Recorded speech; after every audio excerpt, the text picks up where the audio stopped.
It's time to accelerate. Hi, I'm your host, Andy Paul. Join me as I host conversations with the leading experts in sales, marketing, sales automation, sales process, leadership, management, training, coaching, any resource that I believe to help you accelerate the growth of your sales, your business, and most importantly, you. Hey friends, this is Andy. This episode of Accelerate is brought to you by KiteDesk. KiteDesk is the all-in-one sales development platform that lets you manage all of your sales development activities, such as email, direct dial phone calls, and your daily to-dos, all in one place to open up conversations, book more qualified meetings, and really create a predictable pipeline. KiteDesk Flow and KiteDesk Find allows us to find exactly the right people in the industries we're looking for, in the roles that we're looking for. That's KiteDesk customer Michael Orphis. Michael is head of sales at Stratified. In addition to the all-in-one management of his sales development team's days, KiteDesk helps him with another big part of his job. We have the ability with KiteDesk to do what we call targeted campaigns. Our conversion rate from what we were doing in the past to what we're doing now has been really massive. So you don't have to take tons of time to research, prospect, then blast large lists of people that never turn into sales opportunities. We're seeing higher clicks, we're seeing higher open rates, and without question, we've seen a massive increase in pipeline generation. So, to learn more about KiteDesk, schedule a free demo, and learn how to create predictable pipeline at your sales organization, go to kitedesk.com/accelerate. That's KITEDESK.com/accelerate. Hello, and welcome to Accelerate. I'm excited to be joined on the show again today by my friend Dan Waldschmidt. He's a keynote speaker, business strategist, ultra runner, which we're going to talk a little bit about, which we did last time as well, business owner, and maybe we can talk some about that too. So, Dan, welcome again to Accelerate. Thank you. Thank you for having me back. So, take a minute, maybe introduce yourself, tell people sort of the range of things that you do. As you mentioned, speak to large groups of people about ways to dynamically grow and scale their ideas into things that make them lots and lots and lots of money. And we have a kind of contrarian view, and of course, some people like that, and that makes us a really unique asset to our clients. Other thing that we do is, you and I were talking before we started, grabbing some time for this recording, is as a guy who owns several businesses, I'm actually, elbow deep in problems and strategies, ideas, every day. And so often what I'm writing about, frankly, is a kind of an IV drip, of trying to solve my own, BS. So anyways, if you're someone who has sentiment analysis, you can probably get my emotional bandwidth by either what I've written about recently or what's coming out soon. So, but yeah, no, I'm a guy who really likes to push against limits, push back against the idea of impossible. And so it's in my personal life, it's running. In my professional life, it's how do we make millions and billions of dollars? And then speaking to clients, it's like, how do I help you see the world in a different way where you exceed your own expectations and then maybe transform yourself financially or physically or spiritually, those sort of things. All right, so let's talk about your ultra running. So what are your ultra goals for 2017? My goals are to run another few thousand miles. That's the one goal I've generally mocked up for myself. I've done about 2,750 miles this year so far, mainly because that was my goal to hit. And I'll run at least one 100-mile race this coming year. It's becoming a little more difficult just due to schedule. I did a few this year, did a few 50s. So my goal is to keep pushing that 100-mile, adding a few more to the list. And I signed up last year for a 500-kilometer race, which is about 320 miles. And I did not run it for health reasons, but my goal for many people listening, that would probably be the obvious answer. Yes, that's right. But I think there's more to it for you. Yeah, health reasons before running it, not after. Right. But my my challenge this year, I think my one big goal is to run something beyond 100. I think 102, 105 is probably my longest distance. I want to push something beyond that. So even if it's not a 300-mile race, I might run a 200-mile race to see how I can do that. All right. So people that are listening to this and think, okay, gosh, I'm a busy person. But as you said, you own multiple businesses that require your direct involvement. And we talked about earlier, you've purchased a new company, you're busy scaling it. So how do you fit everything in? I mean, how do you fit in 3,000 miles of running in a year? Priorities. Look, for me, running is what gives me clarity to think about, next steps. It's the thing that allows me to avoid, false moves. You know what I mean? Mm-hmm. It's what allows me to look past the daily fear and grind that stops me from being successful. And frankly, it's the thing that allows me to perform at the highest level that I can achieve myself personally. I was telling my therapist yesterday, and I think the gentleman finds me quite amusing now after years of work together. But I've been sick for about a week. I had some really, really crazy stuff going on in my head and swollen artery and some stuff. So I had not been running for about a week. And I was telling him, I'm losing my mind. I'm going crazy. Running is the thing that allows me to have focus. And then when I come back from a run, I know exactly what I need to do. And I think for me, it's that thing that focuses me, and I go to it. That and meditation, between meditation, transcendental meditation, and running, these are the things that kind of keep me anchored and grounded. I think I can be more productive because the things that keep me focused and accountable. And I'll tell you this too, when you're running a 100-mile race, in the last race I just did, I was running through the mountains of Alabama, and my previous race, I had finished 100 miles in about 17 hours and 18 minutes. I found myself stuck about 20 miles into a race going, I don't want to be here. I don't want to do this. Right. Unlike business where you can nicely quit and give up. They say the average salesperson quits 11 months before they actually quit. Don't know if that's real or not, but it seems about right based off the salespeople. Right. Yeah. I'm 20 miles into a 100-mile race. What can you do? You have to figure out how to make it work, right? Because you're 20 miles in. So you either got to go 20 miles back to the starting line through the mountains and feel like a fool, or you got to find a way to make it across the finish line. And I did. It took me a full working day longer.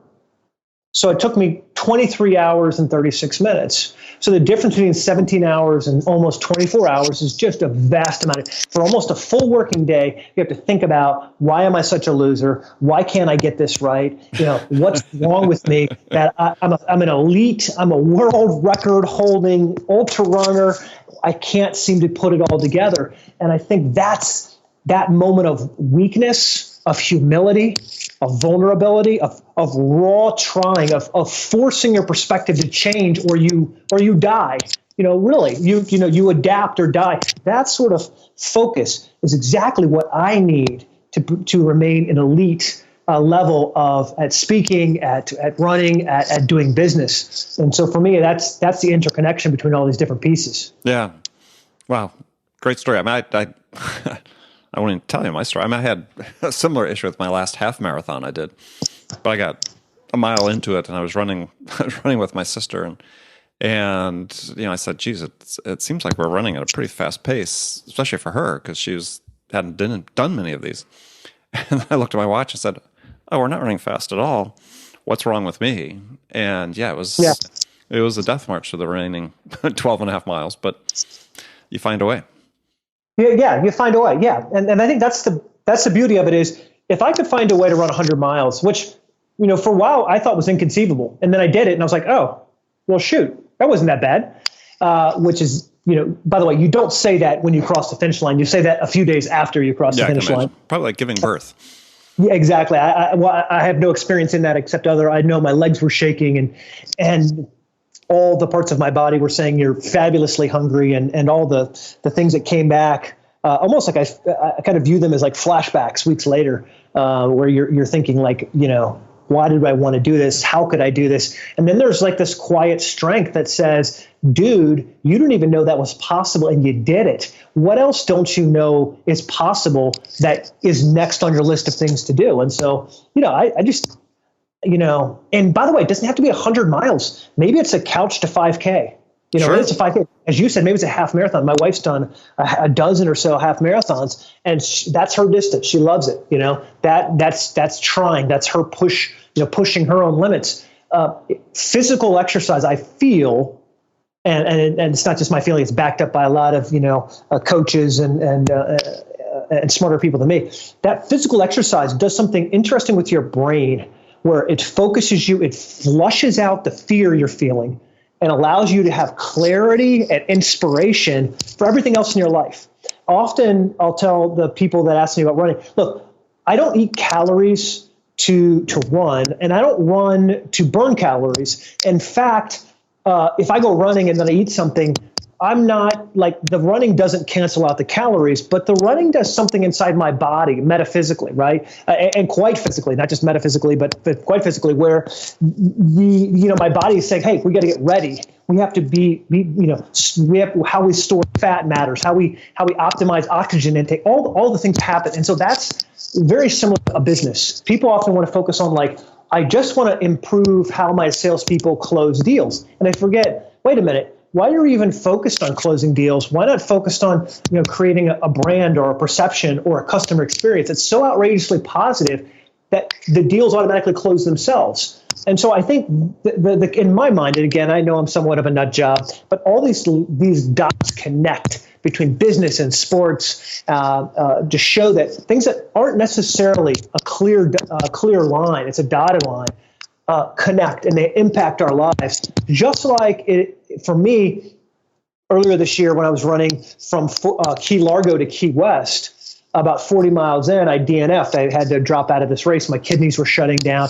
I was in first place. I was doing quite well. And all of a sudden, in 102-degree weather with 98% humidity, the amount of salt that was in my body was out of whack with the amount of water I was drinking. And quite quickly, my kidneys shut down.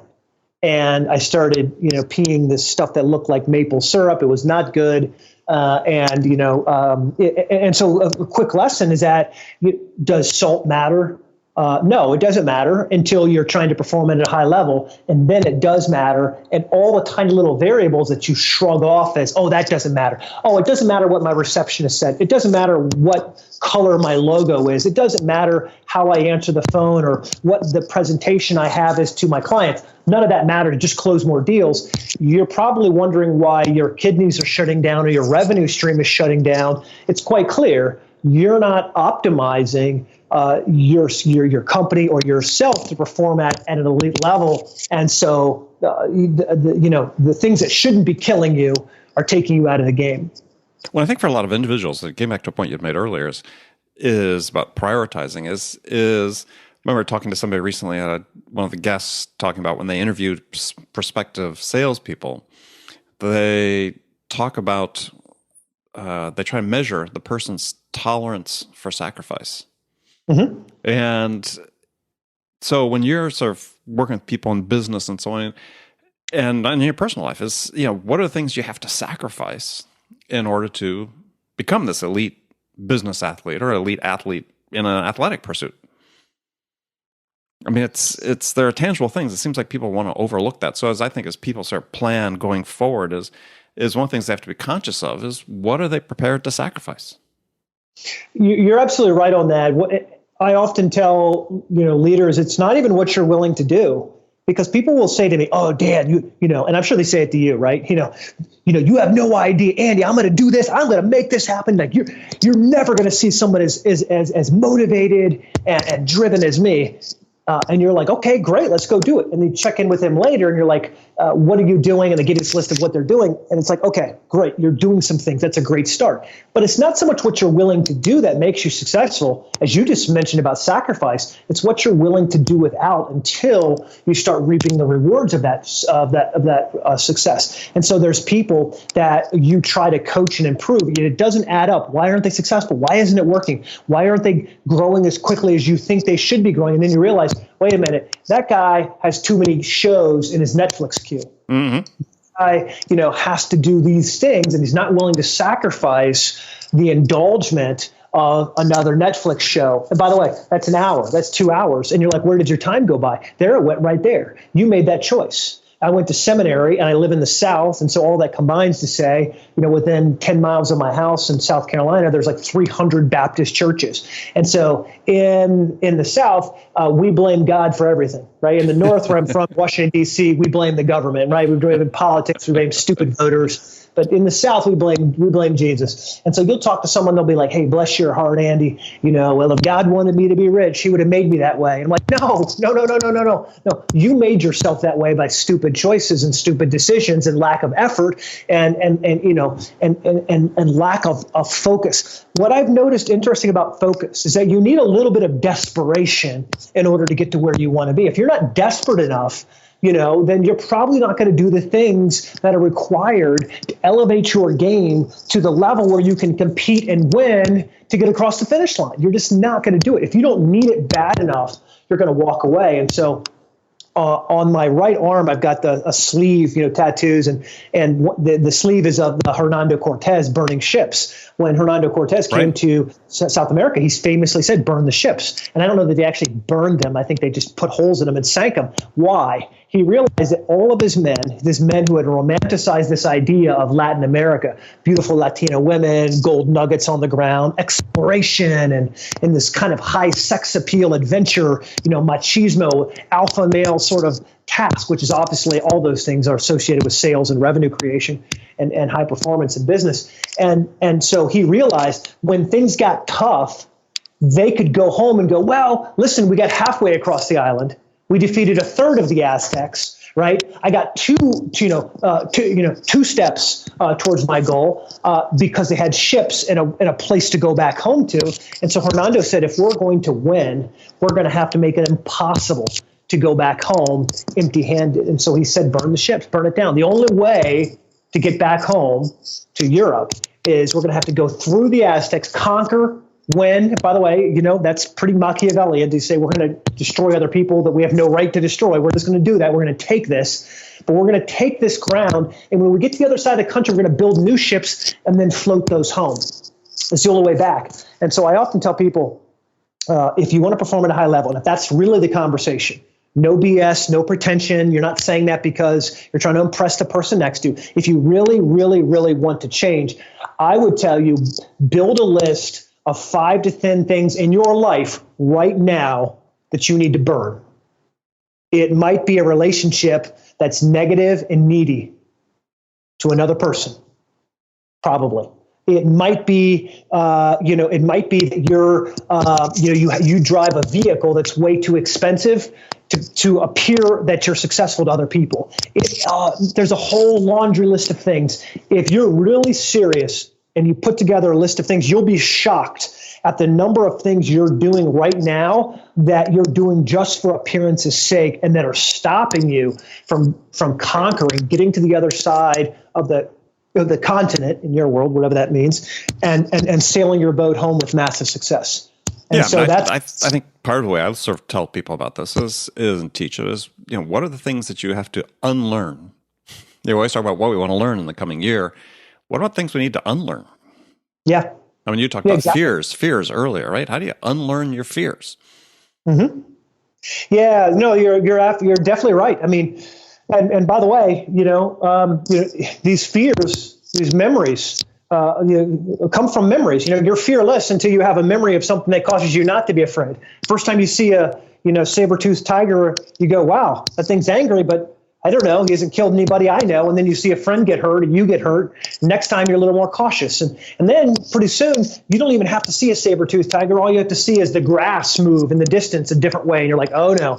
And it happens at business. It happens in a boardroom. It happens with a prospect's call. It happens with a spouse or another relationship where you see something start to change. It doesn't even change. You think it's going to change. And that fear drives you to do things that you wouldn't ordinarily do. And again, if you're going to perform at a high level, if you really want to change, if you really want to be amazing, then you have to talk yourself down. You have to say, Dan, that's not a saber-toothed tiger. That's just the grass. That's just the wind blowing. That boss isn't trying to find a way to fire me. He's just asking me for the status of that deal. He just wants to know what that deal is. He's not trying to find a way to throw me under the bus. But because of the way we're wired, we often aren't aware of our initial gut responses. We just say, oh, I feel like I should be responding this way, that way I should. What we don't know is that, for instance, as a human being, the second your body feels fear, your adrenaline glands kick in,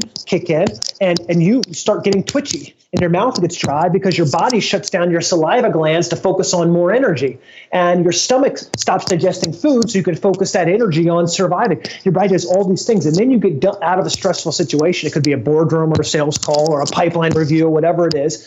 And all of a sudden you're like, oh, I'm hungry, and why do I need water because my mouth is dry? All of these things, and you're not even aware that you're feeding into these fear, the negative outcomes of fear, and with a little bit of more self-awareness, with a little bit of self-improvement, you can not just survive these moments, you can thrive in spite of what's going on around you. Yeah, well, along the same line, you've recently published an article about 25 things successful people refuse to do, and sort of along the lines of unlearning behaviors. And I just wanted to spend a few minutes sort of going through some of those because I thought there are a lot of good ones there. We don't have time to touch all 25, but first on the list, which is I think maybe you prioritized it this way, but is you say successful people refuse to make excuses for their own mistakes. Yeah. We spend a lot of time trying to excuse away why something didn't happen, or why your interpretation of that is wrong. And the reality is, you just have to not make excuses. Say, I didn't perform, it didn't get there. We're going to try to do it better next time. Simple as that. Well, humility is a very powerful thing. Very powerful. I think one of the reasons why I enjoy running is that if there's one thing, I often use the word pure, and I know for those people who are not that maybe hardcore about sports, you're like, shut up, Dan, calm down. But when you're running, it is what it is, right? The clock is the clock, and like you said, you look at your wrist and you're like, wow, I'm crushing it. And you're like, oh, wait a minute, I'm not crushing it. You felt like you were crushing it, but when you checked the standard, the fact was you weren't crushing it. Same with me. I'm 20 miles in going, I don't know how I'm going to finish. Right? Well, and the reality is, there are facts. There are realities about what works and what doesn't work.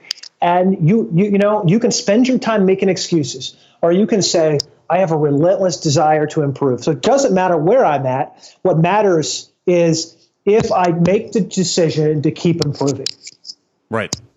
Well, another one that's very interesting is to say successful people refuse to copy what other people have done to be successful. And this is so interesting because in sales in particular, and you're familiar with this, is they always want to put the strong salespeople on a pedestal and tell everybody else will do just what they've done. Mm-hmm. And the fact is that you're not going to succeed that way. You're a unique individual. You have unique strengths and capabilities. And so much about sales these days is putting people into rigid processes and not letting the individual really thrive the way they could. I have nothing to add to that besides exactly. Well said. Well done. You're exactly right. It's easy for us. The whole get rich quick scheme is hey, I sell coffee, and if you sell my coffee beans to 17 of your friends and they all sell to 17 of their friends, you're going to be able to retire to the beach and do no work and life is good. And I know I'm oversimplifying things and perhaps taking a dramatic example there, painting a dramatic example, but as you know, life is much, much more difficult than that. If you're ever on YouTube and can stomach a few F-bombs, look up C.T. Fletcher, a guy who's grew up in Compton and 22-inch arms. He talks about working out. He said, there is no 7-minute workout. You know how you get big arms? You put in the time. There are no shortcuts. There are no easy paths, to getting in shape. You have to put in the time. The same way with sales. And so that's why I write a lot about philosophy, not exact steps. And you're a guy who's actually, you've written a couple things, and you talk about optimizing, you talk about how improving, and people will say, a lot of what you've tried to refine and hone is, how to do more of what you're good at, better. Right. But I don't have the same strengths as you. I tell people all the time, I dropped out of college twice. I'm basically a village idiot.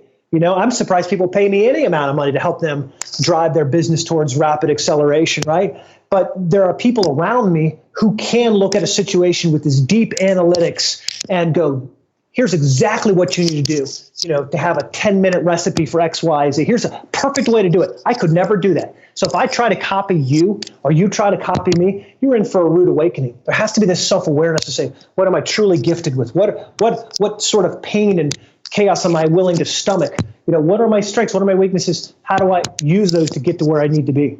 Well, another one that I think is really interesting that you talk about, and this is part and parcel of what we've been talking about so far, is you say successful people refuse to look down on others around them who aren't winners yet. Mm-hmm. And we see this so often because, again, part of what we see in sales is too often managers sort of encourage this class system within sales and take actions that sort of reinforce it rather than giving everybody an opportunity to succeed.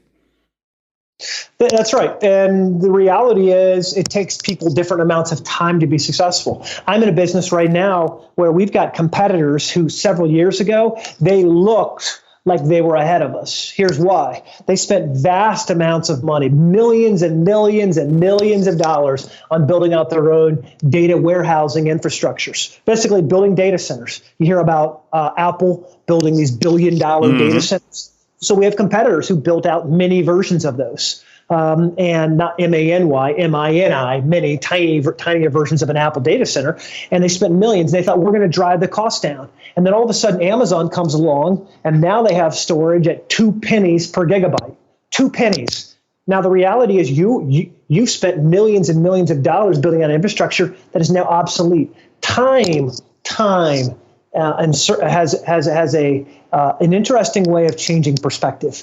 And so there are a lot of people who seem like they're slow and plodding who come out far ahead. One quick example, Jeff Bezos was a manager at McDonald's before he founded Amazon, paid his early way through school working as a manager at McDonald's. It probably doesn't seem like you're a super success story when you're a manager at McDonald's. Let's go one step further. I think it was 94 or 97 when he started Amazon.com as this business, which would allow you to get a used book from one side of the country to another side of the country off a computer screen, and the website was pretty bare bones. He didn't make a profit for almost 24 years. And now runs one of the most successful companies in the globe. Why? Is that he had this view of what success was like. And if you judged him in between now and then, you would have had different judgments. Microsoft was crushing it, and now Apple's crushing it. Guess what? Last month, the Microsoft Surface, this brand new computer that Microsoft has come to, outsold the MacBook. It looks like the tables are turning back again. And so we have this chance to go. I'm not going back to Windows. There you go. I'm not either. But the reality is that you have to have a mission. You have to know why you want what you want and what you're willing to do to go get it. And along the way, there will be those who judge. It's just a waste of your time and to look at other people and go, you're not what I think you should be, therefore I'm judging you. Right. And it's just a waste of your time. And it also limits you from going, what's that person doing that I could learn from and improve? Yeah. Well, and so another point in there is, you talk about successful people refuse to waste their time doing things that don't matter. And, time and time again, we're always reminded that, there's the one thing we're trying to accomplish, that one thing. And to rigid, in a very disciplined fashion. And you talked about early in the show about, you prioritize. This is a hard thing for people to master. Yeah, you have to know what you want, and you have to know why you want it. It's got to be a deeply held emotion, and a lot of people have written and discussed that. And then you got to change your priorities. If it's hard for you to change and adapt, then you struggle when circumstances force you to have to adapt in a day or in an hour or in a week, right? It's hard for you. But you have to kind of in your mind say, what's the most important thing? And then what should I be doing right now? I often challenge our teams with this question. Does it really matter? Does it matter? Look, earlier in the conversation, we were talking about the importance of details. But also an equally important question is, does it really matter? right? Doesn't really matter, And so asking yourselves this question helps you adjust your priorities real time, and allows you to perform at a high level despite what's going on around you. Right. This election was a big, show, and there's a word you could put in front of that, right? It's a big mess. The reality is, what's changed in our lives since then? I mean, Lockheed Martin's getting railed on for building, an F-35 or the new Air Force One. But I mean, seriously, like how has our lives improved or gotten worse in the last bit of time, and how will they? The reality is it's probably not going to change a lot for most of us. It's just not. And so we spend time agonizing over, I have to follow this debate, and I have to be a part of this thing, and I have to do that and this other thing. And then you look back and go, wow, I spent a lot of effort, spent a lot of money, a lot of time on things that you could argue, looking back, don't really matter. Yeah. Well, I mean, this is actually on your list of 25. That's number 22, as successful people refuse to let the current chaos distract them from future success. You can't. And that comes from knowing your priorities. What's more important? And by the way, I'm a DC guy. We're 19th and K. We're right downtown DC. I mean, literally K Street. Mm-hmm. That's us. And I'll tell you, it's easy to fall into that bubble of, oh, so-and-so got elected for Secretary of Labor. Wow. Okay. Well, what's that mean for this? And how's it? And who's going to do it? And everyone starts hyperventilating. Goes, take a step back. Doesn't matter. You know what does matter is I helped my 12-year-old son, study for his finals, and he got a B+ on a test that I thought he was going to get a D on. Now that matters. Secretary of Labor doesn't really matter, right? But that B+ does matter, but it's easy to lose perspective when you're not focused on priorities. You just let the chaos of the moment sway you left and right and left, and you forget that what you're watching isn't a news show.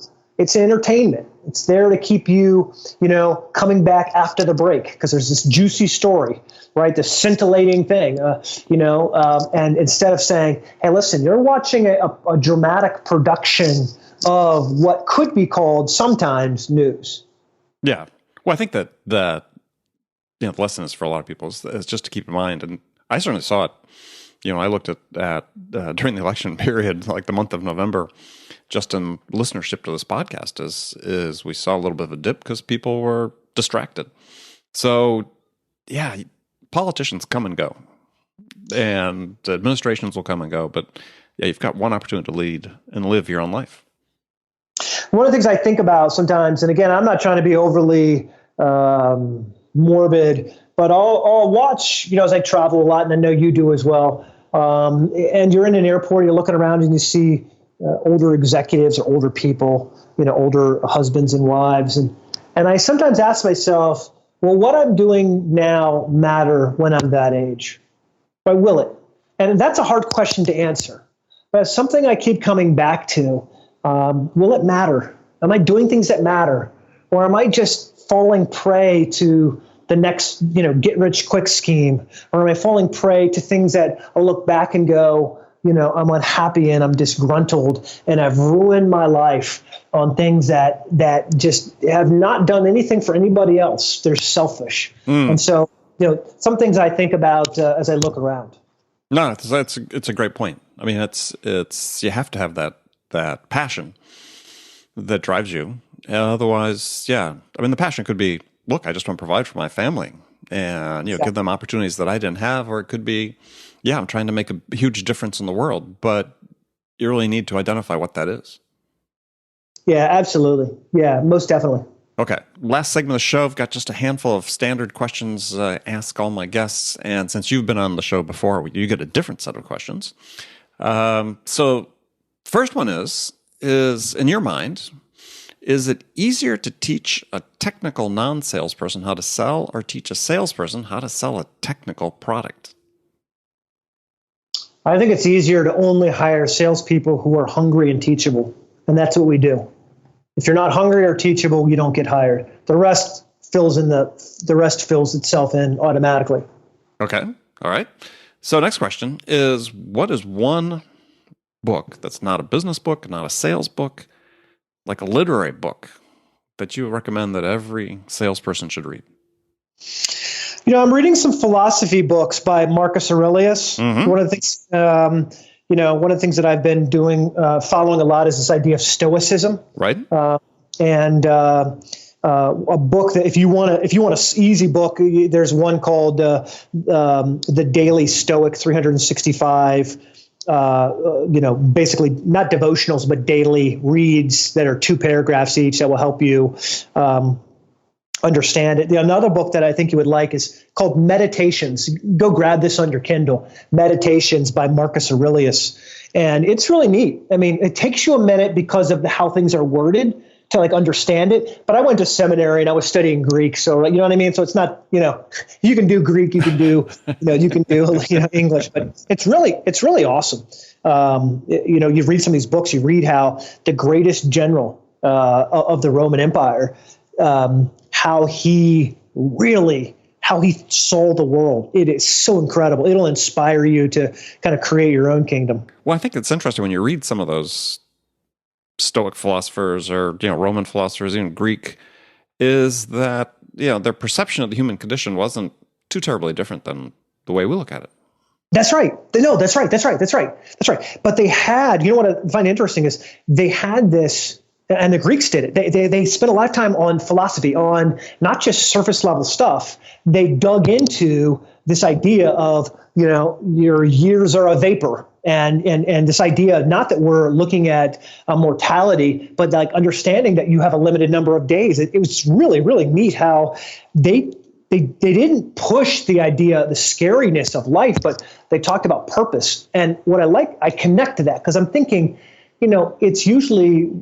it's not this surface level discussion of how to make money and I want to go on vacation. It's really this, what am I doing that matters? Once you figure that out, everything else just kind of falls into line. It's like that picking a lock, it's like once you get a couple of the pins headed in the right direction, everything else takes care of itself. But if you don't know the basics of how to get inside your own head, then, you'll always struggle. By the way, I'm a nerd for biographies too. So I was reading a book about story of Steve Prefontaine, right? And I love that. And there's a couple other sports books. One's called Duel in the Sun that I love too, which is about Alberto Salazar, right. One of the greatest runners of America. Yep. And his he won a race that was pretty hotly contested. Anyways, I love those stories because you see the agony and the effort. And I think that compares to where we're at right now, which is this idea that in between here and there being the finish line, there's a lot of struggle. And we often summarize people's success stories by, Bezos, yeah, he's the founder of, Amazon. And, Tim Cook, yeah, he's the CEO of Apple. Oh, yeah, what was he before he was the CEO of Apple? What was he before he was at Apple? He was an engineer in an aluminum plant in Alabama. Mm-hmm. And so we often cut out that crap in the middle, the struggle. We forget that Doug McMillon worked in the warehouse before he was CEO of Walmart. Right? We cut all this stuff out and then we go, that guy, he must have had better parents. He must have had a better education. He must have something I don't have. Well, that may be true. He may have more drive. He may have more insight. He may have more self-awareness and emotional intelligence and things like that. But he has nothing that you can't also have. Exactly. So time after time after time, you see these examples. Sheryl Sandberg worked in a mall as a retail clerk. You look at, anyways, example after example, you read it from these biographies, which I love the richness of them because you're thinking you got 500 pages or 400 pages or, God bless you, 300 pages, right, of something where you can read his biography of someone's story and you go, wow, this guy had a really, really rough, agonizing time, right? And yet he crossed the finish line. The lesson for us should be, I'm not any different than them. I'm going through the same thing that Steve Jobs went through. Right? I'm going through the same thing, that another success person was. Life isn't unfair to me. I don't need any special breaks. Right. I need to apply the effort to get to where I need to be. Okay, so one last question for you is do you have a favorite quotation or words of wisdom you live by? My nephew asked me, what's one thing you would ask? And I said, believe. And here's what I mean by that. I spent a lot of time in my 20s and early 30s not believing myself. I listened to everyone else, maybe because I dropped out of school and I had a mom who said, you'll never be somebody unless you get a degree, despite building a couple companies that were millions and millions and millions of dollars. And so I think if you can believe that you're worth it, believe that your idea is worth it, believe that your dream is worth it, just believe. Belief has an interesting way of impacting everything you do. When you believe that a pill is going to heal you, you get better, even if it's just a placebo, right? We know this. We know this. The power of belief, real belief, not shaking your head, but really believing. When you think of what people do when they believe, they blow themselves up, right? They do all of this fanciful stuff that our minds can barely understand when you believe. And so if there were there's one code or mantra I live by, it's belief. Let me give you one longer phrase that I remind myself every day when I meditate.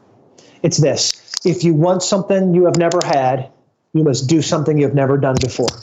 This is one of those affirmations that I repeat to myself every day. If you want something you've never had, you must do something you've never done before, which means simply this. If you're listening to this podcast and you've bought, Andy's books and you've read the blog and you've consumed and you're like, hey, I want to be successful. How do I do it? Here's how you do it. You do something you've never done before.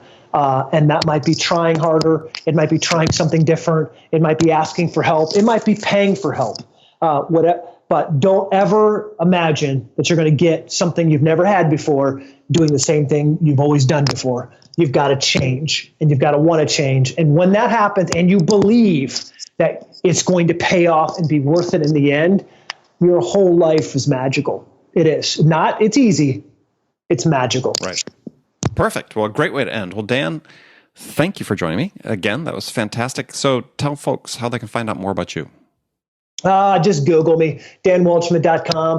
And there's blogs, and there's nothing to sell you, but if you go online, you can download some calendars and some insights and some workbooks and things like that'll be helpful to you. And again, we're in the transformation business, so go to danwaldschmidt.com and you can read some stuff and argue with me about what works and doesn't work. But goal is just to get you to think differently. Why don't you see life differently? Your whole life can be different. Perfect. Great way. So thanks again for joining me. And remember, friends, thank you for spending this time with us. Make it a habit, as we remind you every day, make it a habit to deliberately learn something new every day to help you accelerate your success.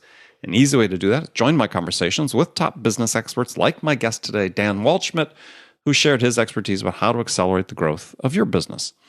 And if you enjoy Accelerate and the value we're delivering, then please take a quick minute right now to leave your feedback about this podcast on iTunes, Stitcher, or wherever you listen. It'd be very much appreciated. So thanks again for joining me. And until next time, this is Andy Paul. Good selling, everyone. Thanks for listening to the show. If you like what you heard and want to make sure you don't miss any upcoming episodes, please subscribe to this podcast on iTunes or Stitcher.com. For more information about today's guest, visit my website at andypaul.com.